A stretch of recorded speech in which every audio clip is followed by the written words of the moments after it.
Hi everyone, this is Mark Repp, Technology Trainer of Port Huron Schools, and today we're going to take a look at Canva. Canva is one of the simplest ways to add graphics to your presentation, to your website, or anything visually that you do in your classroom. I have a little presentation that will take you through Canva.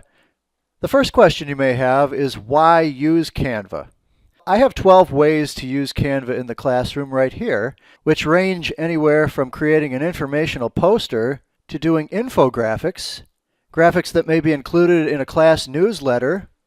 If you're teaching a business class where students are required to create a logo, Canva is excellent for that. It also allows you to combine photos with text for use in a Google Slides presentation, kind of like the one I'm doing right now. It can also be used to create a formative assessment, such as a 6-word summary. Students or yourself can use it to create educational memes. It allows you to find images that represent an idea or concept, such as a think and share. Teachers have also used it in vocabulary exercises to represent a definition, a graphic used in a sentence, or pictures to represent synonyms. As you well know, visuals help students to learn vocabulary words, making those words come to life. If you create a brochure for your class, there are brochure templates included in Canva. We'll also take a look at the ways image placeholders can be used in Canva, where you can simply drag and drop photos into those placeholders. There are social media templates included in Canva for posting, making your Twitter, Facebook, and other social media posts very simple and more professional looking. And, believe it or not, it's also a simple photo editor. Once you resize your images, you can then easily download them for use just about anywhere. Now let's take a look at the login process for Canva. There are really 2 ways to log in. First, as you can see from my example on the left, as a teacher or student, you can simply click on the button that says Teacher or Student, and then sign up with Google. The big red Google button will allow you to simply log in. If you are already logged in on a Chromebook, for example, to your Google account, you'll just click on your name and off you go to Canva. The other option, as you can see in the lower right, is you can click on the drop-down arrow just to the right of the login button and then log in with your Google account by clicking the red button again. As long as you're already logged into your Google account or logged into the Chrome web browser, you're ready to jump right to Canva immediately.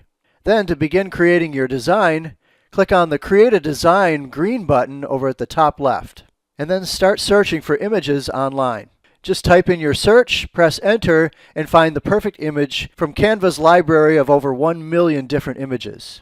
It's not really necessary to click the Layouts button over at the left, because there are so many other options below that under Elements, Text, Background, and Uploads. If you click on the Elements button at the left, you will get different design placeholders. Frames is a perfect example of an element that you can use. If you click on Frames, you will get different squares and placeholder areas that you can drag your photos into. Moving down to the text area, clicking on the T will allow you to add various headings and subheadings. And as you can see, most of these text headings and text blocks are completely free. Scroll down to see the various examples.